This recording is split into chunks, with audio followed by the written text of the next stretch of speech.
Welcome back to the channel. Today I'm going to show you this unboxing. Non, en vrai les gars, qu'est-ce donc ça? Qu'est-ce donc ça? C'est le mec qui fait genre alors que c'est dans le titre, tu vois ce que c'est. J'ai oublié le micro. Oh le con.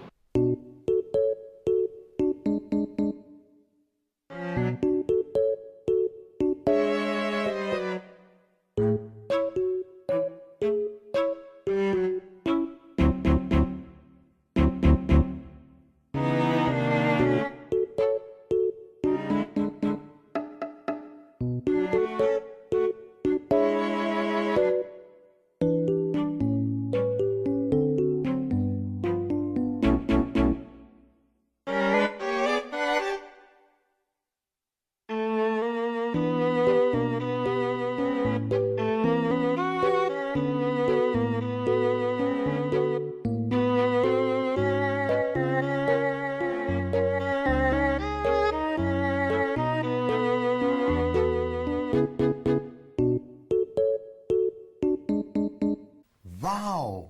Bon, elle peut pas démarrer encore, je sens.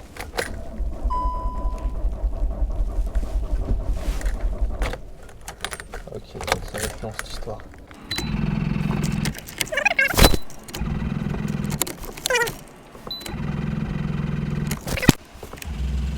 Même pas, elle fait des petites amorces quoi, c'est un nom définitif quoi. Ah, ah. C'est beau, c'est beau. Oh, cette odeur. Ça me fait chier avec les pneus là. Ça c'est le bloc ABS, il a pas eu assez de jus gros. Oh là là, de Dieu, de Dieu. Tout faire soi-même là-dedans. Pneus. 7. Oui. Hop, allez, putain. T'as quasi le plein, ça te met 200 bandes d'autonomie. Wow.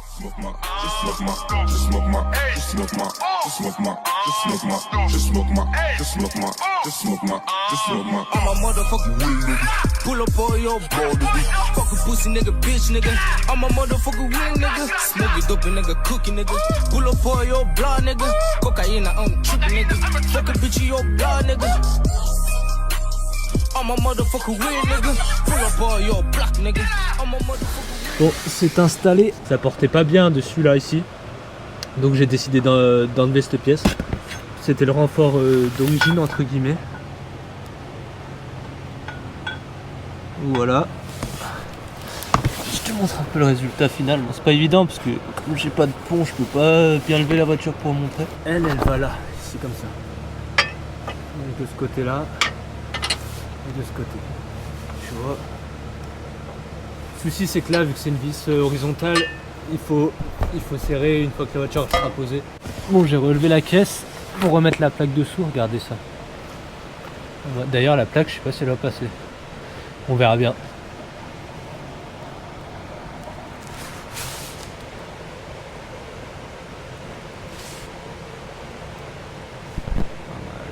Bon voilà, c'est remonté. Elle est juste là. Donc je vous ai pas déballé cet objet là, donc c'est une barre anti-rapprochement pour les têtes d'amortisseur avant. Donc ça viendrait comme ça. Donc tu vois, j'ai pas les 3 vis moi sur ce modèle là. Donc ça viendrait autour comme ça, il faudrait que je perce ici la caisse. Hop, et pareil de l'autre côté. Pour rejoindre le truc.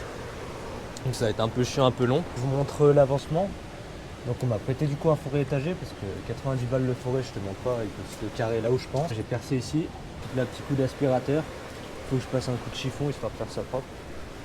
Hop, là pareil, là j'ai pas encore nettoyé. Donc là il y a les trous. Hop, ça va venir là-dedans comme ça. Voilà, donc je reprends quand tout est installé. Petite rectification, j'ai enlevé le Blackson qu'il y avait. Pour que les rondelles elles soient bien en appui. Hop, ça. J'essaierai quand les roues elles seront par terre. C'est vis horizontale. J'ai graissé comme j'avais percé. Ça limitera la roue. Là je sais pas si je vais pas revernir. Là juste autour. Faut pas que ça rouille. Et sinon voilà, hein, c'est plutôt sympa. Ça c'est mes fils de lambda. En gros il y avait un cache qui venait là ici. La toute petite là. et ici. Mais du coup il n'y a plus la place, donc je vais je vais faire tenir les connecteurs des lambda sur la barre. Et ouais, ça fait propre. Bon bah ça y est, c'est fini. Bon là il fait nuit, du coup j'ai rattaché le lambda ici. Et en vrai ça fait clean hein. Franchement c'est propre de fou. On dirait presque c'est d'origine. Avec les petits trous sur les côtés là comme ça. Carré. On dirait qu'elle est pas droite en fait, mais ce pli là il est pas pareil. Vu que c'est une barre pour 6 R, Polo 6 R, donc Polo 5.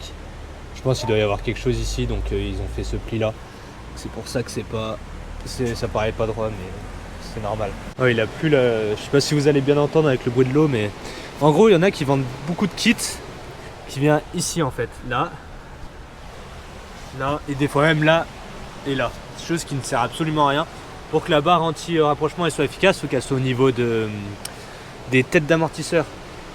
Donc quand on regarde ici, tu vois où elle se situe. Tu vois, donc elle se situe vraiment à ce niveau là quoi, ici. Donc il faut que j'en fasse une sur mesure ici. Tac tac. Donc c'est important de bien mettre la barre ici et pas la mettre en haut. Après c'est juste du cosmétique quoi pour moi. Donc ça me fait chier d'acheter, déjà ça vaut super cher et j'ai pas envie d'acheter juste pour que ce soit joli. Parce que je trouve pas ça forcément joli. Et faut que c'est une vraie utilité quoi. Bon bah j'ai préparé pour ce qui est de la barre arrière. Donc j'ai enlevé le Black Sun ici pour bien qu'elle pose là. Sur la tôle hein, comme d'habitude. Donc stylo retouche pour éviter que ça rouille. Donc voilà. Je vous montre un petit peu. Donc j'ai commencé à démonter ça c'est juste pour que ça tire pas sur les cylindres blocs, les cales du train arrière. Donc là j'ai commencé à démonter l'amortisseur. Comme voilà ça vient au niveau des têtes. Mais tu vois là ici t'entends le bruit. Tu vois là c'est beaucoup plus dur. Faut surtout pas se mettre sur des tôles comme ça. Parce que ça c'est des tôles juste pour boucher le trou quoi. Elles servent à rien d'ailleurs. Tu vois que c'est tout, tu vois. C'est tout pointé. Y a rien de soudé tu vois. C'est pas une caisse de rallye. Hein. Donc ici le trou il vient de là jusqu'à là. Ensuite de l'autre côté même chose, même punition. Hein. Donc de là à là. Bonjour. Tout le temps des araignées ici, c'est un truc de dingue. Hop. Et donc attends, je vais te montrer la barre parce que j'ai dû adapter pas mal de choses. Ça c'est mon kit à moi, donc j'ai pris des vis en M10, je crois que c'est. Donc c'est une tête en 13, en 8.8, je crois que ça c'est la résistance. Faut bien prendre ces vis là. C'est les mêmes vis qui m'ont été fournies d'origine pour la barre anti-rapprochement entre les deux têtes d'amortisseur avant. Donc j'ai pris les mêmes que j'avais en stock à la maison avec les écrous filés. Donc voilà, ça ira comme ça, paf paf. Voilà, et après j'ai découpé tout ça. Là ici j'ai découpé, donc tu vois une fois que ce sera bien plat, on verra pas. J'ai entaillé pour pouvoir passer la barre dedans. Donc j'ai découpé avec ces outils là, qui d'ailleurs c'est de la grosse merde. Bon j'ai payé 5 € à Bricomarché mais c'est vraiment de la merde. Ah, c'est limite si ça abîme pas les dents, tu sais. Si la moquette elle use pas l'outil. Donc voilà, j'ai fait comme ça. J'ai d'abord pointé avec un forêt à bois là, comme ça il y a bien la pointe, ça glisse pas. Ensuite j'ai passé lui et ça fait un beau trou. Oh le bordel. Et là c'est la barre. Donc de base c'était une barre réglable, donc je l'ai payé 50 balles, c'est une TA Technics je crois. Donc ce que j'ai fait c'est que j'ai plié un peu les... merde comment ça s'appelle, les platines là, les supports de barre. Donc tu mets dans les taux ici.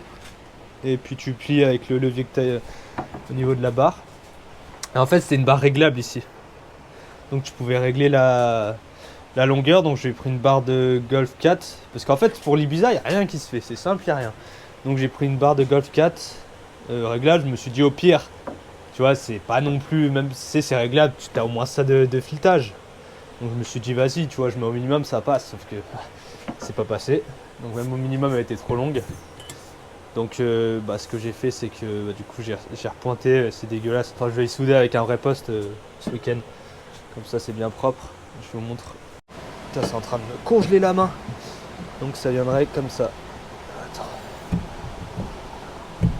C'est capté. Bon attends là c'est un peu complexe à une main de le foutre. Mais voilà.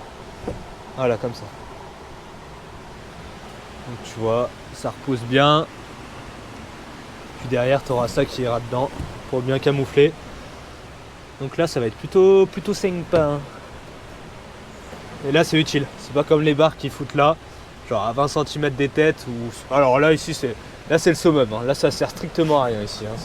Déjà je trouve ça super haut, avec un filet c'est pas beau.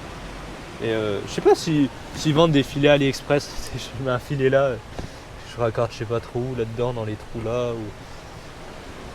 Comme ça je pourrais mettre, tu sais, si jamais je pars faire le plein et que je vais chercher 2-3 courses avec, si jamais je dois mettre quelque chose dans le coffre, ça permettrait que ça évite que ça aille taper au niveau des sièges avant quoi.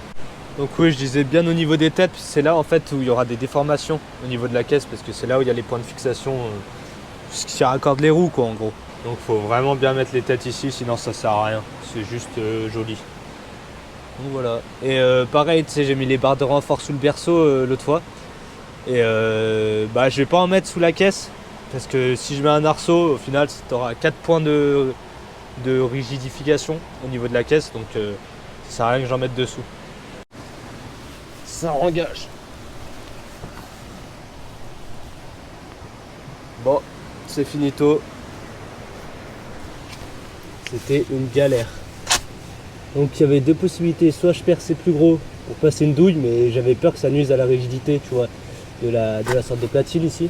Donc j'ai fait ce petit j'ai fait cette petite clé plate que j'ai tordue pour passer, tu vois, derrière. T'as capté le truc. Côté c'est pareil. Donc comme ça je touche pas du tout au renfort là. Et bon là c'est tout serré au couple, donc c'est carré. Chiche, matez-moi cette petite beauté. En glossy comme ça. Putain c'est magnifique. Donc je suis allé déjà tester les avants. Donc renfort berceau et la barre anti-rapprochement entre les deux têtes avant. Et en vrai on sent vraiment la diff. En fait on a l'impression que c'est comme si on avait rajouté 1 mm à la barre stab avant en fait. Comme si on avait majoré un peu le diamètre, sauf que on prend quand même, on garde la souplesse en virage des amortisseurs. Donc ouais, on sent que c'est que ça prend un petit peu de roulis du fait de la déformation de la caisse. Est-ce que c'est la barre supérieure, donc la barre anti-rapprochement entre les têtes avant, ou alors si c'est les renforts de berceau ou les deux qui font, je savais pas dire vu que j'ai monté les deux en même temps. Je vais pas essayer juste l'arrière comme ça parce que je vais attendre de recevoir mes nouveaux ressorts sur mesure. Donc je vais pas m'amuser à remonter, à essayer comme ça. Et comme mes ressorts ils seront plus durs, tu vois, le feeling il va être biaisé un peu. Donc à l'arrière je vais pas me prononcer pour savoir s'il y a une diff ou pas. Parce que tout va changer sur la caisse, donc je pourrais pas me prononcer, ça servirait à rien. Ah ouais, du coup ce qu'on a fait c'est qu'on a soudé, meulé, mastiqué pour que ce soit bien lisse, un coup de peinture noire et ensuite on a reverni par-dessus en cabine. Et voilà, ça rend super propre. Ça fait un peu tuning, bon, c'est plus histoire de dire ouais c'est d'origine. Et en vrai je suis même pas sûr que je trouve ça plus beau que ça. Mais bon, c'est sûr que ça fait moins, t'as rajouté la barre quoi, ça fait plus d'origine on va dire, tu sais, en mode édition spéciale tout ça. Donc voilà, c'était plus dans ce sens là.